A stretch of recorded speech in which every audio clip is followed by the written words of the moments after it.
often people will say, well, Abraham, why are we set up this way? In other words, why does it have to be hard? If we are pure positive energy and then we are born into these bodies, why are we so assured that there will be resistance surrounding us? Why does there have to be so much that we worry about that gets our attention and that sets up resistance within us and keeps us from being in the place of allowing that we so much want? And we say, it is because the benefit of the contrasting environment is millions of times more valuable than the negative is detrimental. In other words, if you did not have the ability to discern difference, you could not prefer. And if you could not prefer, you could not vibrationally summon source. And if you could not vibrationally summon source, then we would all cease to be. And so the entire universe is based upon our ability to conclude the new idea, which is the summoning forth of the new life into the new space. And then you say, but wouldn't it have been better if we could have had an environment where it was easier to stay connected? And we say, there is no environment that is easier to be connected than an environment in which you are free to choose thought.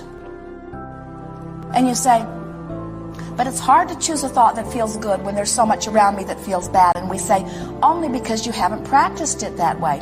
Only because you've been convinced that you've got to clamor around the problem in order to find the solution. And there is truth in some of that.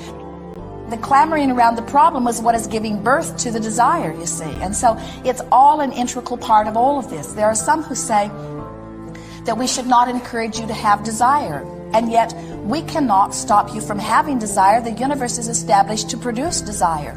There are some who say it is inappropriate to have desire. And we say those are only those who have not figured out how to find vibrational alignment with the desire. So the desire is always painful. We understand why you would not want to have a desire that is painful, but the only reason it is painful is because you have not yet learned how to allow. So then you say, well, how do we allow? And we say, you find a thought that feels good and practice it until it becomes your proclivity. And you say, oh, that's far too simple. There's got to be something bigger than that. There's got to be something a lot more than just feeling good. And we say, there is nothing more important than that you feel good. Because when you feel good, you've got control of your vibration. And when you've got control of your vibration, you are the deliberate creator of your experience. So when you say, why do we have to allow? We say, it is because you were born into an environment where there are choices.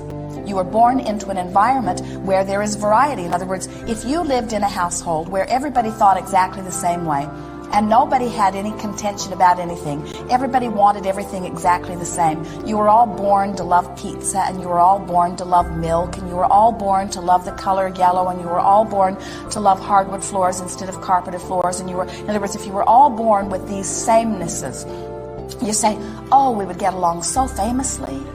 We all sing the same songs and we do the same things, and we say you would not be stimulated to a new idea, and a continuing life force could not continue to be drawn within you, because we all need an active calling. That's big. We all need an active calling. There has to be an activation of that summoning of energy. And as long as there is an activation of that summoning of energy, then life continues. And it is our promise to you that life will always continue.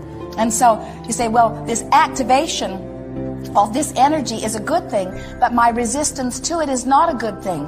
Why do I have to learn allowing? And we say, you would not have to learn allowing if you had not learned disallowing. And you say, that's my point exactly. Why was I born into an environment where I learned disallowing? Why do I have to go back now and learn how to allow? Shouldn't I just naturally allow? And we say, because you wanted the environment of difference, and you needed to find your bearing, and you needed to find your place, and you needed to decide what you want. In other words, we promised you did not want to come into an environment where you just said yes, yes, yes, yes, yes, yes, yes, yes, yes to all of it. You wanted to say yes, no, well, maybe.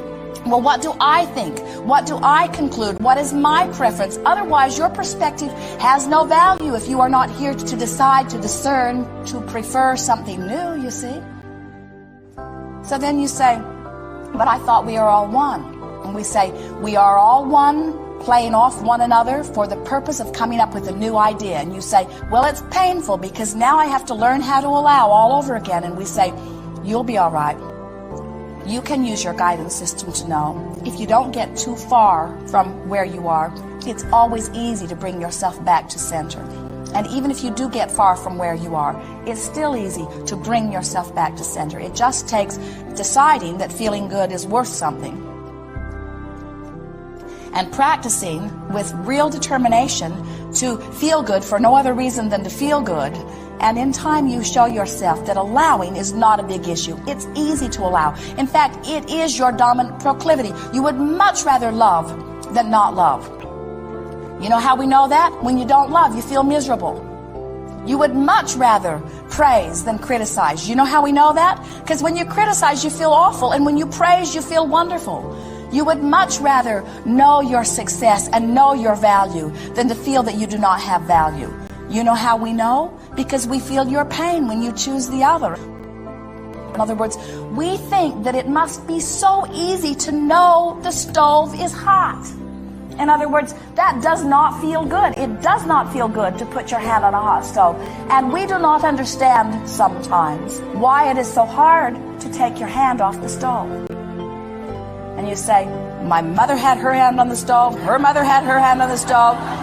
Our family puts its hand on the stove. It's just what we all do.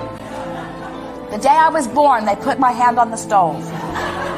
And we say, but now you get to decide how you like it. And you say, but it's hard. Do I dare take my hand from the stove? And we say, risk it and try it. And you say, it is sweet relief when I take my hand from the stove. But look, my mother still has her hand on the stove, and my government still has its hand on the stove. They've all got their hand on the stove. Who am I to find the relief of not putting my hand on the stove? And we say, all right, put your hand back on the stove if you want to. But understand that you get to allow or not allow. These are your choices. We're wanting you to understand that it's not hard to allow. In fact, the hardest thing of all is to learn patterns of not allowing who you are. It's a lot harder to be confused than to be clear-minded. It's a lot harder to be sick than it is well. It's a lot harder to not have enough money than to have enough money. It's a lot harder to be negative than to be positive. It's a lot harder to be pessimistic than to be optimistic. The hard thing is not allowing. It's easy to allow. You just have to give yourself permission to do it and practice it a little bit. You are on your own in this, and you like it that way. You came into this environment knowing that you would be an individual consciousness that would have your individual preferences, and that anything that you in your powerful individualness identify as your desire source energy will answer. It is our expectation that you will prove to yourself that you have the ability to let it in. It is so much easier than you think. There's just one thing that you have to remember. It is good to feel good. It is good to feel good. Clarity is your natural state of being. Healthy is your natural state of being. Eager is your natural state of being. Loving is your natural state of being. It is natural for you to have desire, and it is natural for you to anticipate happy outcomes.